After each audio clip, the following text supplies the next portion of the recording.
আসসালামু আলাইকুম। আজকে চিড়া দিয়ে তৈরি করছি ঝটপট বিকেলের স্ন্যাক্স। যে উপকরণগুলো লাগবে এগুলো আমাদের কিচেনেই আছে। হাতের কাছে থাকা উপকরণ দিয়ে খুব সুন্দর করেই বিকেলের এই স্ন্যাক্সটি বানিয়ে নিতে পারেন।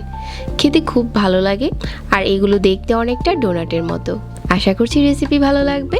তাহলে চলুন তৈরি করতে শুরু করি। চিড়া দিয়ে স্ন্যাক্স তৈরি করার জন্য 1 কাপ চিড়া লাগবে। তারপর একটা স্ট্রেনারে নিয়ে পানি দিয়ে চিড়াগুলোকে ভালো করে ধুয়ে নিতে হবে, যাতে চিড়াতে কোনো ময়লা থাকলে সেটা চলে যায়। তারপর এই চিড়াটা একটা বাটিতে নিয়ে নিচ্ছি আর হাফ কাপ নিয়ে নিচ্ছি সুজি। হাফ কাপ দিয়ে দিচ্ছি লিকুইড মিল্ক। সুজির সাথে এই লিকুইড মিল্ক আর চিড়া একটু মিশিয়ে নিতে হবে, যাতে মিল্কের সাথে সুজিটা ভালো করে মিশে যায়। তারপর এখানে হাফ চা চামচ দিয়ে দিচ্ছি আদা আর রসুন বাটা, আর 1.5 চা চামচ দিয়ে দিচ্ছি চাট মশলা, আর এখানে 2টার মতো কাঁচামরিচ কুচি আর অল্প ধনেপাতা কুচি দিয়ে দিচ্ছি। 1.5 চামচ দিয়ে দিচ্ছি সাদা তিল, আর 1 চা চামচ দিয়ে দিচ্ছি চিলি ফ্লেক্স, পরিমাণ মতো লবণ, আর 1/4 কাপ দিয়ে দিচ্ছি ময়দা। চাইলে এখানে চালের গুঁড়াটাও ব্যবহার করতে পারেন। এখন সবগুলো উপকরণ একসাথে মিশিয়ে নিচ্ছি। তবে জালটা যদি কেউ কম দিতে চান এখানে চিলি ফ্লেক্সটা বাদ দিতে পারেন। তো যখন মেশানো হয়ে গেছে এখন হাতে একটু তেল লাগিয়ে নিতে হবে আর গোল গোল করে প্রথমে বল বানিয়ে নিতে হবে। আজকের এই স্ন্যাক্সগুলো আমি ডোনাটের মতো তৈরি করব। প্রথমে গোল করে বল বানিয়ে নিচ্ছি আর মাঝ বরাবর একটু গর্ত করে দিচ্ছি, তাহলেই ডোনাটের মতো হয়ে যাবে।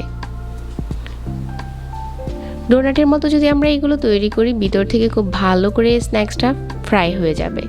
একইভাবে সবগুলো বানিয়ে নিয়েছি। মিডিয়াম আঁচে তেল গরম করে নিয়েছি আর এগুলো এখন ডুবো তেলে ভেজে নিতে হবে। সবগুলো দিয়ে দিচ্ছি।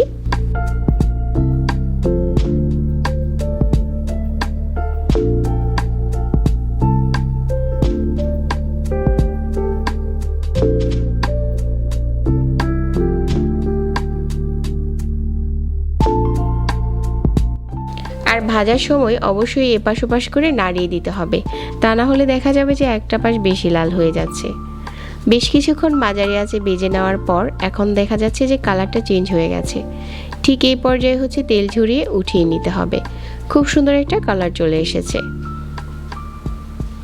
আর আমরা যে তিলগুলো দিয়েছিলাম এগুলোও কিন্তু খুব সুন্দর দেখাচ্ছে।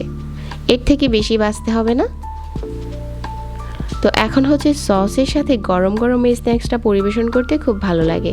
কিচেনে থাকা অল্প কিছু উপকরণ দিয়ে আপনিও চাইলে এই স্ন্যাক্সটি তৈরি করতে পারেন। আশা করছি আমার প্রতিদিনের মতো আজকের রেসিপিও ভালো লেগেছে। সবাইকে অনেক অনেক ধন্যবাদ জানাচ্ছি আর আজকে এখানেই বিদায় নিচ্ছি। আল্লাহ হাফেজ।